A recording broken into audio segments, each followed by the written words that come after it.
नमस्कार दोस्तों, मैं शिवम शर्मा आपका एक बार फिर से स्वागत करता हूं वाईटी भारतवर्ष पर।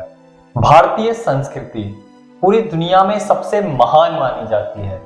यहाँ अतिथि को भगवान माना जाता है, बड़ों का सम्मान होता है और छोटों को आशीर्वाद दिया जाता है।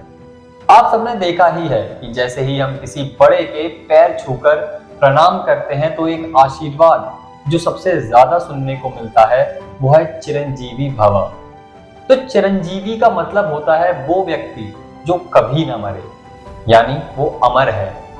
तो क्या आप जानते हैं कि हिंदू पुराणों के हिसाब से ऐसे एक नहीं बल्कि 8 लोग हैं जो चिरंजीवी हैं, अमर हैं और सदियों से, युगों से हमारे बीच इसी दुनिया में रहते आ रहे हैं। तो आइए जानते हैं कि ये 8 चिरंजीवी कैसे हुए।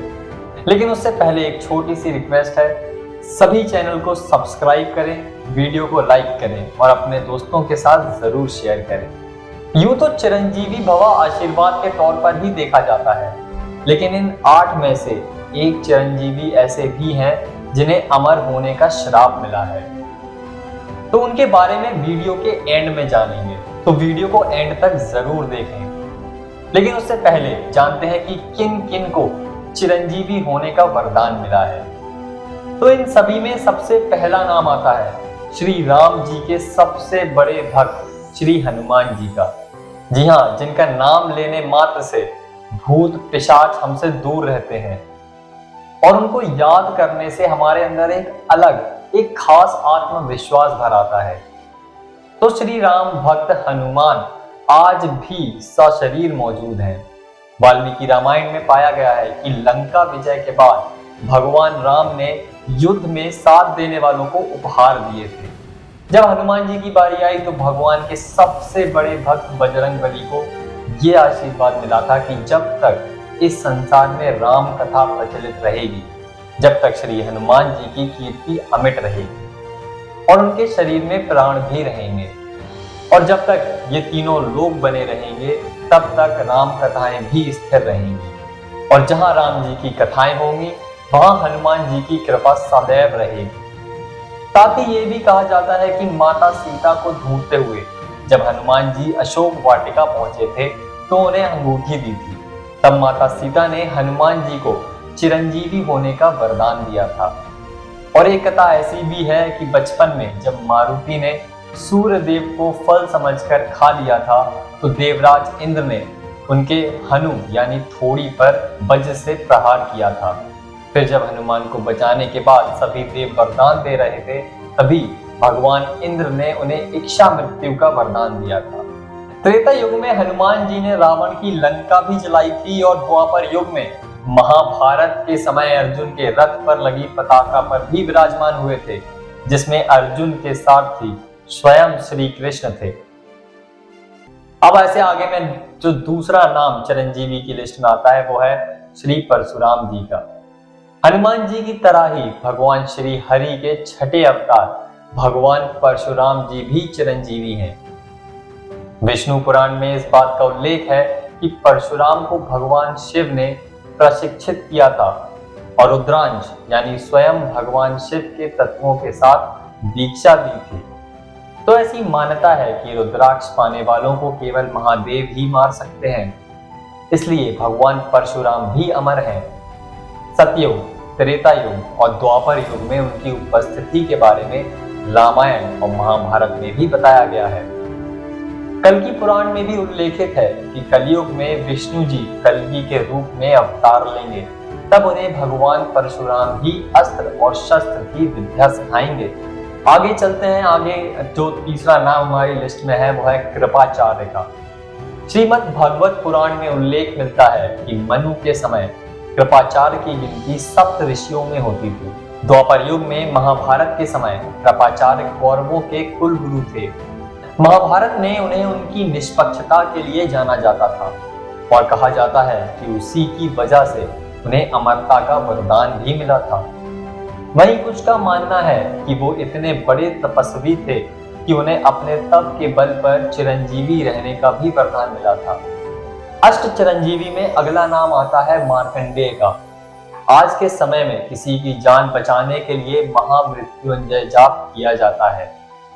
तो आपको बता दें कि महामृत्युंजय मंत्र की रचना ऋषि मार्कंडेय ने ही की थी। इतना ही नहीं, मार्कंडेय इतने महान ऋषि हैं कि उनकी उपस्थिति भगवान श्री राम के युग से पहले श्री राम कथा में और फिर महाभारत काल तक देखने को मिलती है। नवरात्रों में जिस दुर्गा सप्तशती का पाठ किया जाता है वो ऋषि मार्कंडेय द्वारा ही रचित है, जो कि मार्कंडेय पुराण का एक अंश है।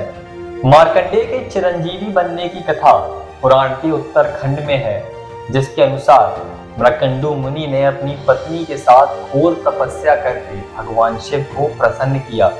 तो भगवान शिव ने मृकंडु से पूछा था कि तुम्हें दीर्घ आयु वाला गुणहीन पुत्र चाहिए या अल्प आयु वाला गुणवान पुत्र। तब मृकंडु ने गुणवान पुत्र की कामना की, जिसका नाम मार्कंडेय पड़ा। भगवान शिव ने मार्कंडेय की आयु 16 साल निश्चित की थी। जब मार्कंडेय का 16वां साल शुरू हुआ तो पिता शोक से भर गए।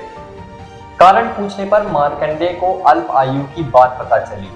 तब वो माता पिता की आज्ञा लेकर दक्षिण समुद्र के तट पर गए और एक शिवलिंग स्थापित कर आराधना में जुट गए। तब समय पर काल उनके प्राण हरने आया। तब मार्कंडेय ने कहा कि मैं शिव जी का महामृत्युंजय स्रोत से स्तुति कर रहा हूँ, इसे पूरा कर लूं तब तक ठहर जाओ। मगर काल नहीं माना और बलपूर्वक मार्कंडेय को ग्रसना चाहा। ठीक उसी समय शिवलिंग से महादेव प्रकट हुए और गर्जना करते हुए काल की छाती पर पैरों से प्रहार किया। इसी घटना के बाद शिव जी का नाम कालांतक भी पड़ा, क्योंकि उन्होंने काल का अंत कर न केवल मार्कंडेय के प्राणों की रक्षा की, बल्कि उनकी भक्ति से प्रसन्न होकर उन्हें हमेशा के लिए काल मुक्त यानी कि अमर कर दिया। आज चिरंजीवी में आगे बढ़े तो अगला नाम आता है राजा बलि का। शास्त्रों के अनुसार राजा बलि भक्त प्रहलाद के वंशज हैं। बलि ने भगवान विष्णु के वामन अवतार को अपना सब कुछ दान कर दिया और उन्हें महादानी के रूप में भी जाना जाता है। राजा बलि के इस आचरण से श्री हरि बहुत खुश हुए और इसी वजह से श्री विष्णु ने राजा बलि को अजर अमर कर अपना द्वारपाल बनाया। वहीं कुछ जगह ऐसा भी कहा गया है कि राजा बलि ने अपने दान के अहंकार में इंद्रलोक पर भी अधिकार करना चाहा था। तब वामन अवतार में भगवान ने 2 पग में तीनों लोक नाप लिए और तीसरा पग राजा बलि के सिर पर रखकर उन्हें पाताल लोक भेज दिया था। अब ऐसा माना जाता है कि राजा बलि आज भी पाताल लोक में जीवित है। अष्ट चिरंजीवी में छठा नाम आता है वो है विभीषण का।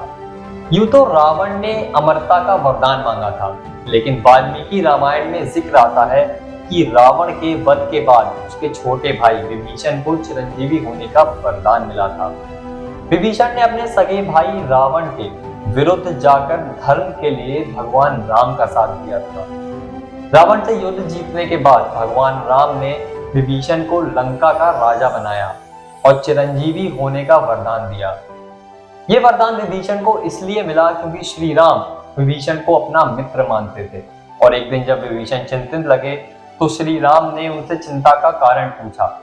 तब विभीषण ने बताया कि रावण अपने अहंकार में पूरे राक्षस कुल का नाश कर लेगा और इस कलंक का हिस्सेदार विभीषण भी उतना ही माना जाएगा जितना कि रावण, क्योंकि धर्म के लिए ही सही लेकिन युद्ध में विभीषण अपने कुल के विरुद्ध था। इस बात पर श्री राम विभीषण को वचन देते हैं कि वे राक्षस कुल पूरी तरह से नष्ट नहीं करेंगे और युद्ध के बाद विभीषण को चिरंजीवी होने का वरदान दिया। आज चिरंजीवी में 7वां नाम महाभारत के रचयिता महर्षि व्यास का भी है। महर्षि व्यास ने महाभारत के अलावा ऋग्वेद, यजुर्वेद और सामवेद की रचना की थी। चिरकाल से ही वेद व्यास धरती पर घटित होने वाली मुख्य घटनाओं को अपनी रचनाओं में इकट्ठा कर अमर करते आ रहे हैं। देखिए, अभी तक हमने वीडियो में जितना जाना वो सब चिरंजीवी होने के वरदान थे, लेकिन वीडियो की स्टार्टिंग में मैंने आपको बताया था कि अष्ट चिरंजीवी में एक नाम ऐसा भी है जिसे चिरंजीवी होने का श्राप मिला था। तो वो है गुरु द्रोणाचार्य के पुत्र अश्वत्थामा। अश्वत्थामा के माथे पर एक दैविक मणि वरदान में मिली थी, जिसकी वजह से वो प्रचंड योद्धा थे, लेकिन इसी कारण से उन्हें घमंड ने भी घेर लिया था। महाभारत के दौरान अश्वत्थामा ने युद्ध विराम के बाद शिविर में सो रहे द्रौपदी के 5 पुत्रों को पांडव समझकर मार दिया था। लेकिन गुरुपुत्र होने की वजह से अर्जुन इस अधर्म का दंड देने के लिए अश्वत्थामा का वध नहीं कर पाए थे। तो श्री कृष्ण के कहने पर उन्होंने उसके सिर से मणि निकाल ली और फिर भगवान ने उसे इसी पीड़ा के साथ चिरंजीवी होने का श्राप दिया। तो दोस्तों, ये हैं 8 चिरंजीवी जो कि आज भी इसी धरती लोक में हमारे साथ जीवित हैं। उम्मीद है आपको वीडियो पसंद आया होगा, तो वीडियो को लाइक करें और अपने दोस्तों के साथ जरूर शेयर करें। साथ ही चैनल को सब्सक्राइब करें और बेल आइकन दबाना बिल्कुल ना भूलें, ताकि आपको ऐसे ही इंटरेस्टिंग फैक्ट्स सबसे पहले मिलें। धन्यवाद।